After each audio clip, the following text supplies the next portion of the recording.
Hey guys, welcome to Kitchen Chaos. It is April, so the garden is in a bit of transition, so I just want to take you around and share with you what's happening out here. Now you can see there are lots of weeds popping up around the edges that we haven't been able to get to because of the pumpkins that we're growing, but we have just pulled those out of these two beds, and our silver beet is growing like mad. So I'm going to have a really good feed of silver beet in the next few weeks. This little sunflower we transplanted, but I don't think it's going to survive. That's okay. And you can see that we have started to clean up some of the weeds here. I have got an arch down where I pulled it out, just so that we can move it easily. You can see there are lots of dried up dead flowers on our oregano here, and that's perfectly fine. I've just got to come through and clean everything up a bit. Lots of our herbs still doing very well here. My eggplants are thriving now that the sunflowers are out of the way. That said, as soon as we get a cold snap, they will probably die. So I'm not too concerned about getting any more eggplants. The bean trellis has just about been depleted, I think.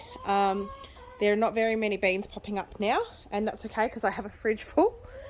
You can see our zinnias have gotten quite large and very tall. Sage, some more oregano, and our curry plant are doing fantastically here. And if we sneak through, our basil has gone totally mad. These plants are well and truly up to my waist and flowering like you wouldn't believe.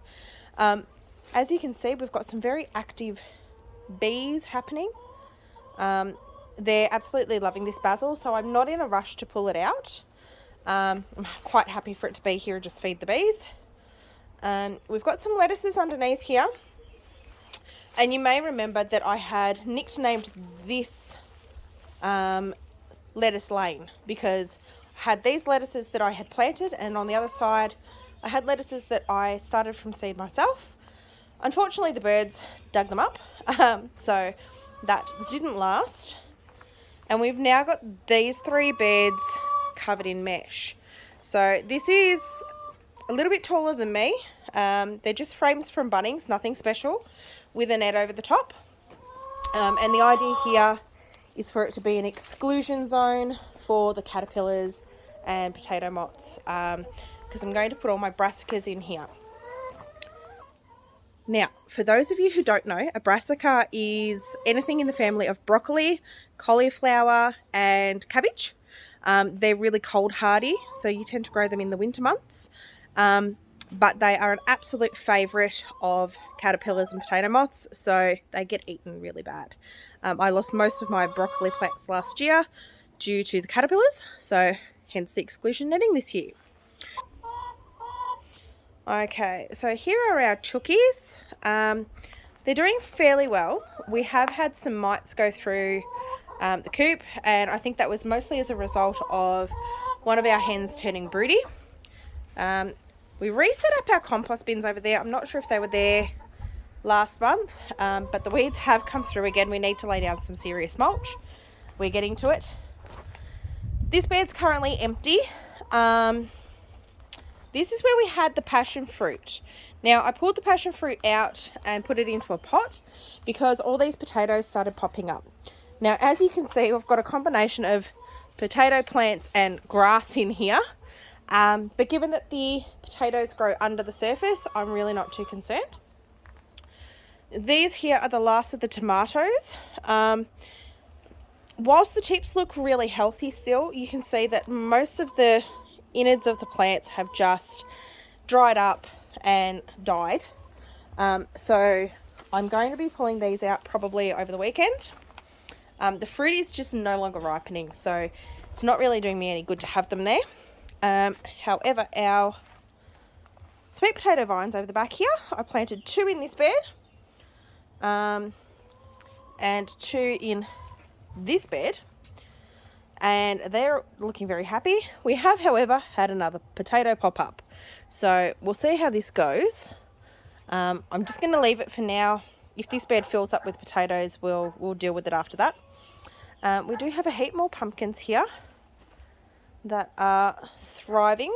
Now, as you might recall, this is the random pumpkin bed. So one plant popped up in this bed.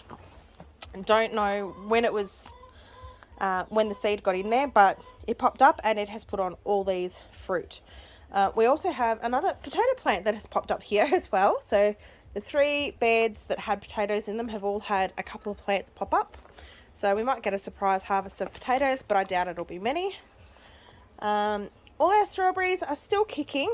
One is a little bit sad, and there's still quite a bit of fruit showing up, which I'm surprised by. I didn't expect to still have these flowering and fruiting at this stage, coming into the colder months, but they seem to be doing quite well. Once they die off a bit, I will split them up and spread them out through that bed. Now, because of the wet weather, I haven't really been outside watering very much, so some of my plants are struggling a little. You can see our blueberry bush here has got a few yellow leaves towards the centre, and I think that's honestly just a case of lack of water. The raspberries have once again died right back. Now, this is something that they do seasonally, but this is quite substantial, so I'm going to have to give this a really good pruning, and then split out each of the individual plants. So you can see in here how thick all the roots are here, or not the roots, the canes, sorry. And there are multiple canes in here. Now, this started as a single plant, which means a single cane, and based on what I'm seeing, I would say there's probably good 10 to 15 plants in there now. So that will create quite a nice amount when we split them up. Our lemons are finally ripening. This tree is absolutely laden. You can see an individual branch here has 6. Oh, sorry. This branch has 6 lemons on it here, 3 on the next, and several branches have 3 and 4 fruit on them. So it's very heavy with fruit, but they are finally ripening up. So that's a bit exciting.